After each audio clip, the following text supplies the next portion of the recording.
Alright. Hey there, YouTube. Dubs Rider here. And, yeah, something a little different here for you guys. I'm going to be doing a vlog today. I'm going to be doing kind of a how-to, kind of talk about costs and what you're going to need to get the backrest and the rear carrier mount for the Honda CTX1300. You guys are going to see my dogs kind of run in and out here because, well, that's what they do.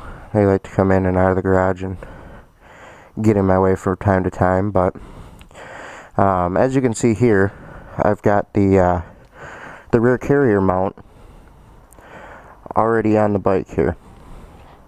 So when you order the backrest from Honda, or if you want to put a backrest on the CTX1300, you're going to need two parts. You're going to need the rear carrier rest, and then you're going to need the actual backrest portion. And the backrest portion just actually became available in the past week or so here. I've had this carrier mount on here since about a week after I bought the bike here.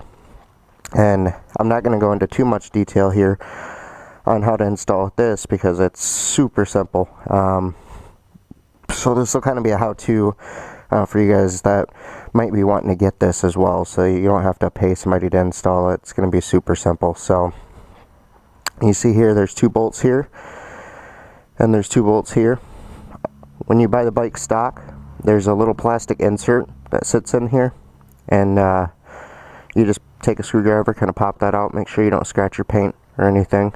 But you pop those two bolts out, you put these two bolts in, get the caps.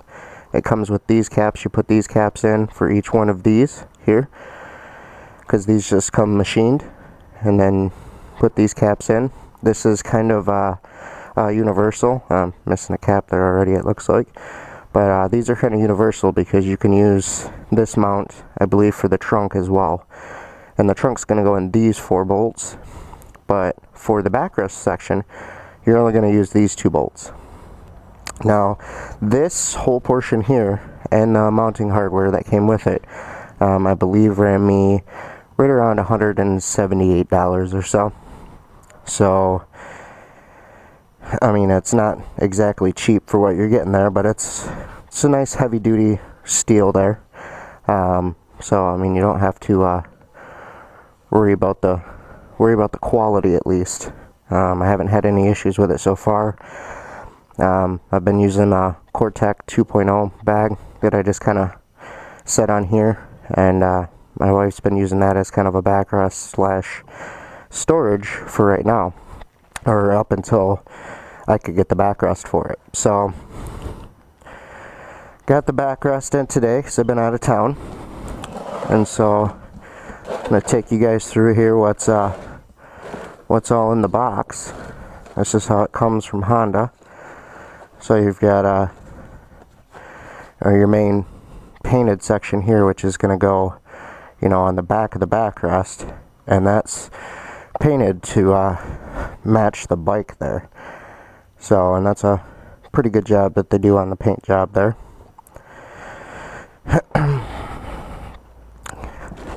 Actually, I'll just grab that and put that right here. Next, you've got your actual back pad.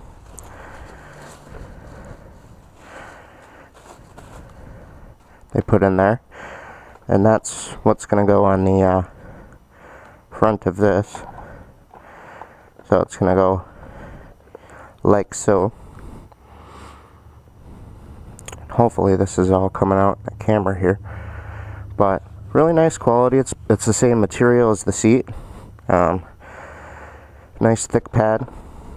So hopefully it should be pretty comfortable for the wife there.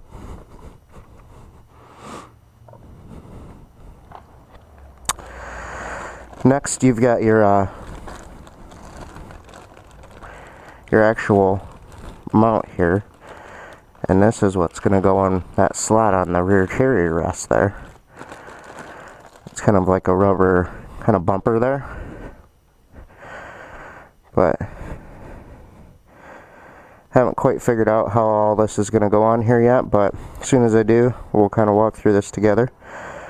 But this is going to sit up and allow it not to scratch anything. It'll be similar to that. It kind of sits in there like that. 2 bolts go straight down in there. So that'll keep vibrations down, and it's a nice heavy duty rubber material there.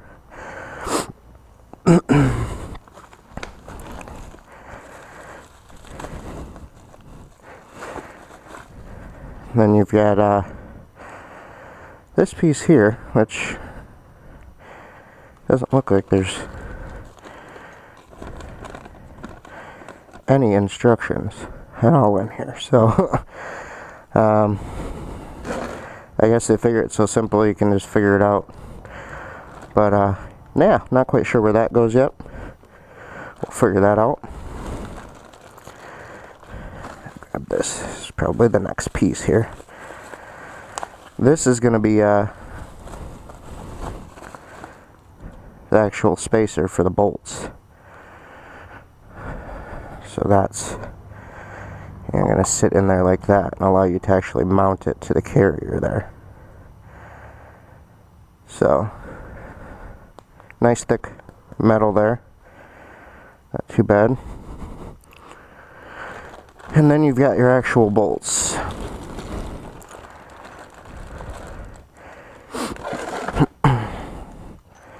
Sorry if I'm breathing kind of hard here. Incredibly hot in my garage here, so got a couple clips, a couple bolts. I'm assuming these are the 2 bolts that are going to hold the whole mount in place to the bike, and then you've got some washers and some nuts there, and then these are the bolts that are going to hold the backrest and the pad together. So yeah, there you go. There's the kit itself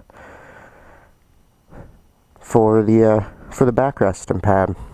And then, like I said, you have to order this part separately. Now this ran me I just paid $269 for it, and that's what comes out of the box when you spend $269. So in total you've got maybe $400. I'll have to do the math when I get to my computer and stuff there, but you've got quite a bit invested just to have a rear carrier and a back pad. But I think it's worth it. So yeah, I'm going to do some toying around here, figure out where all these parts are, see if I can track down some directions, and I'll get back with you guys a little later. Alright, so welcome back, guys. So I just kind of took an inventory of the parts and stuff, and this was the part I was trying to figure out what exactly it was for, and did some playing around, just seeing how it lined up, and turns out it goes on the back of the backrest like this. And then in that package of bolts, you've got 4 regular bolts, and those are going to be 10 millimeter. And then you've got these 2 bolts, which are Allen head, and they're going to go back here in these 2 holes, and this is a 5 key. So what I'm going to do is throw this together, put this on, and then I'll be back with you guys shortly. Alright, so welcome back, guys. And I think I might have figured out how we're going to put this all together here. These 2 things were out because of these little buggers. And these pop in here, and they're fillers, just to keep the holes from being open there while you don't have a backrest on there. But taking those little buggers off is pretty difficult, because they're in there pretty good. So those tools were just for that. They're nothing I was using for this. This piece here, okay, see this? There was 2 pieces before. This is the rubber piece, and then there was this metal piece here with 2 tubes coming up. So basically what you're going to do is you're going to pop that in there, and I was going to take this out to illustrate this after I figured it out, but it does not want to come out, so it's in there pretty good. So you're then going to take this piece here with the bracket, and I nip those down there, and then you're going to set the bracket on there just like that, line up the two holes. Then you're going to see it's going to kind of sit at an angle there. You then can take these two longer bolts, bolt fell there, and drive them down through. As you can see on the bottom there, you get a little bit of space.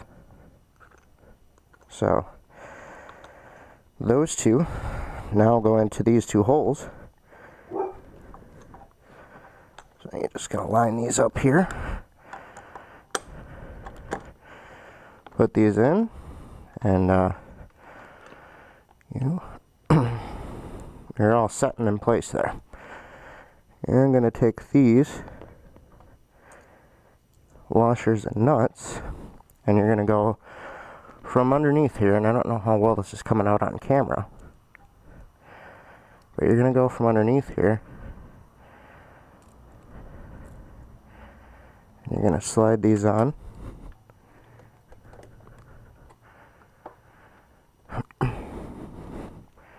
And I'll actually come back in a few minutes once I get those on. Alright, welcome back, guys. So, got it all mounted down here. This on top is a 13 millimeter, and then the bolts underneath are a 12 millimeter. Basically what I did, just put this on there, slide that underneath, hold it, and tighten it down. Put a little bit of Loctite in the nuts to help those stay locked down, and it'll be nice and sturdy. Definitely is a very sturdy mount, and nice thick rubber there to keep any vibrations down. So, and that's mounted up. You're now gonna take this, and I know it's really tempting to throw this on there ahead of time to make it one unit, but you really need it to be separated in order to put the unit on there. So leave this off until the end, and it's probably good too, so you don't scratch any paint or anything. But you're gonna slide this in here, and if you can see underneath here, you'll have two, one on each side, little angle bolts there. And I'll take this, and once I put this bolt in there, it'll be all buttoned up, so I'll be back in a second here.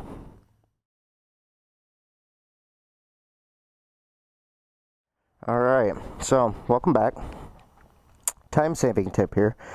I got all the bolts on the bottom end, put them all put it all together here, and noticed that the top was flapping, and I went off and forgot about these darn little plastic clips that are supposed to go on here. So, time saving tip there, don't forget about the little plastic clips, and you almost miss them because they're so little in there, and a little bit different type packaging. But you hear that click there? That's what's going to hold that in place there and keep the top from falling out. So time saving tip, I'm going to put these bolts back in, and then I'll be back with you guys. Alright, talk to you. Alright, welcome back, guys. So got it all put together here, and here's what the final product looks like on the bike. And I'll kind of come down to eye level here, and you can kind of see how tall it is. Change the angle a little bit there.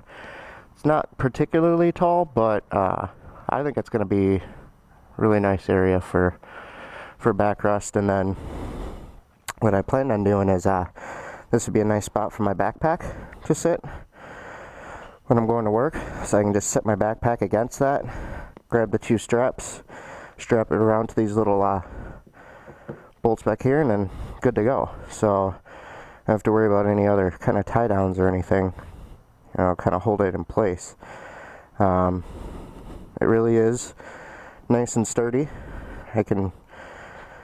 It's a little nicer out. I'll do a ride report and see if there's any type of vibrations, but I really don't see how there could be with this huge chunk of rubber in here.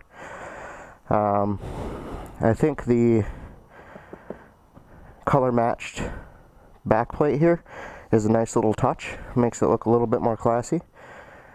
And so I don't know, maybe there might be some cheaper options that come along out there, but I think for now that's a nice little classy touch. Now, word of advice with these little screws here is you can get the screw most of the way in there with your hand just by turning it.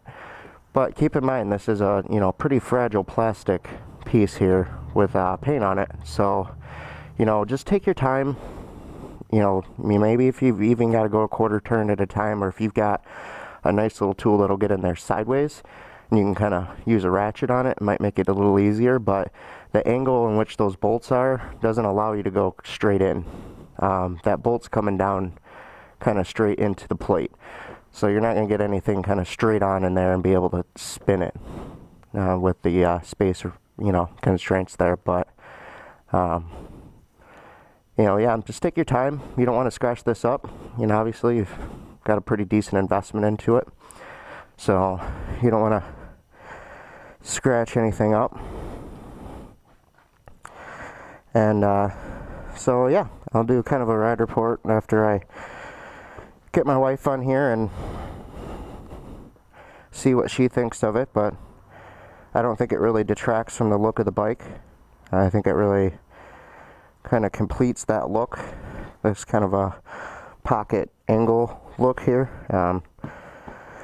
whereas without the backrest on there it kind of looked a little funny at some points. But no, I think with that on there it actually looks pretty decent. So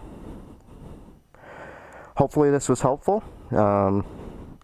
If you guys have any questions or anything, let me know. I'm more than willing to answer any questions. So, and until next time, I'll talk to you guys later.